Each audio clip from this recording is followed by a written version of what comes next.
Hi, Oliver J. Woods here again. Just trying to show you how to use our Abyssinian clay. First of all, obviously, take it out of the box because it's going to be no good to you otherwise. Open the lid as well, that's also helpful. But as you can see, just a small amount, a fingernail size worth of product, and give you a little massage in the palms there. Yeah, so it's almost disappeared. Yeah, and then use your great big arms like mine and beautiful pumped physique to give it that sort of movement through the hair.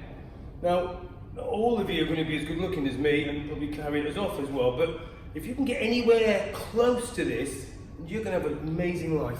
Okay, thanks again. Cheers, bye.